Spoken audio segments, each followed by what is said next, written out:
Hello everyone. Welcome to Kavish IAS, Converting Possibilities into Reality. You must have heard about a new technique that aims to overcome one of the most concerned areas in global sustenance. That technology is solar geoengineering.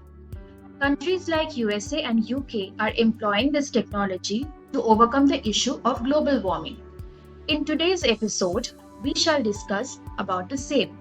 This topic shall hold significant weightage in the upcoming UPSC Mains exams, where we can mention it in the questions related to modern attempts in tackling global warming and climate change, and are also important for the prelims exams as well.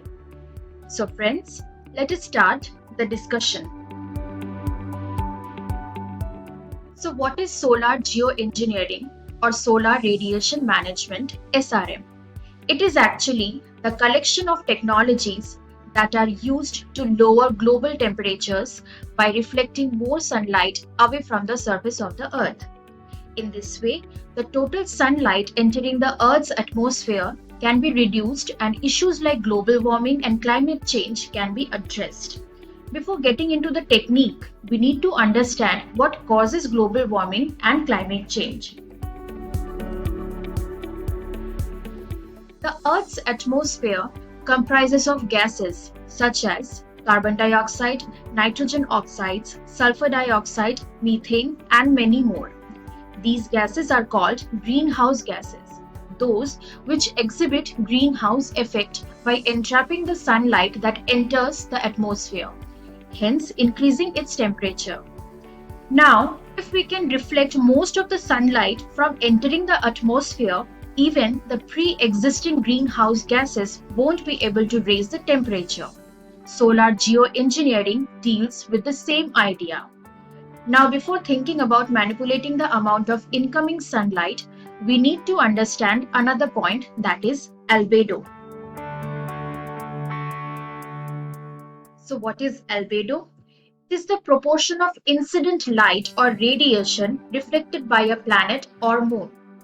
If you remember, this year we had a prelims question related to one such term, that is insolation. So such small details hold importance in the prelims part. Coming back to the topic, albedo of different objects will be different. If it's light colored object, it will reflect most of the light. And if it's dark colored one, it will absorb most of the light, and so the temperature of the object will increase. For example, snow will reflect 80 to 95% of the sunlight, but due to human activities, the amount of greenhouse gases has increased, and hence the snow caps in many parts of the world have melted.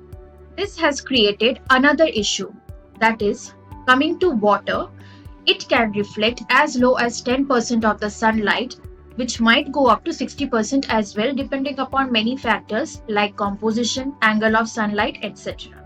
That means water absorbs more sunlight than snow does, and so more amount of heat will be entrapped in the environment. So basically, the process of global warming has accelerated now. Even if we try to regulate the greenhouse emission, the damage that has been done will show a prolonged effect. In such a case, SRM comes to rescue. Now, what are the different strategies of solar geoengineering? They could be stratospheric aerosol injection, SAI, MCB, that is brightening of low clouds over the ocean, CCT, that is cirrus cloud thinning, ocean microbubbles, anthropogenic clouds, high albedo infrastructure, high albedo and genetically engineered edited crops, space mirrors or sunshades. Let us discuss and understand them one by one. The first one is SAI, that is stratospheric aerosol injection, where we inject sulfur-containing compounds into the stratosphere that reflect a significant amount of sunlight. Now, how did scientists get this idea? It has been observed that after a volcanic eruption which releases sulfur-containing gases into the air, the temperature actually decreases owing to the reflective capability of these gases. So, SAI could be a very important strategy. Next option is MCB, that is marine cloud brightening. If we can increase the brightness of low-lying clouds using sea salts, their reflective capability will increase. The third point could be CCT, that is cirrus clouds thinning. Whatever light is reflected from Earth's surface, these clouds act as insulators and reflect the radiation back to Earth. So, overall, the temperature rises. Thinning these clouds can solve this problem of heat entrapment. Next, we can generate ocean microbubbles. These bubbles act as mirrors and can reflect sunlight, so the albedo can be increased in oceans as well. After that, we can make artificial clouds in the sky which could reflect sunlight as well. Further, high albedo infrastructure would be of great importance. For example, if we construct our roadways with asphalt, it will reflect only 10% of the light. Whereas, if we can replace this asphalt with concrete, 40% of the light will be reflected. So, light reflection will be enhanced.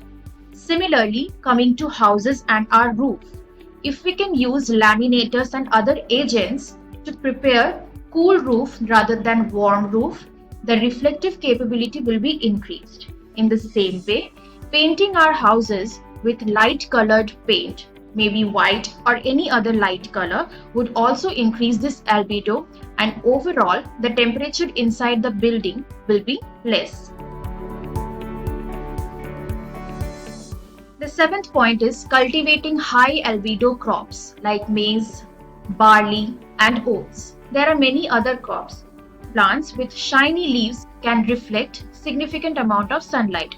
If we can genetically edit them, we can increase the albedo percentage as well.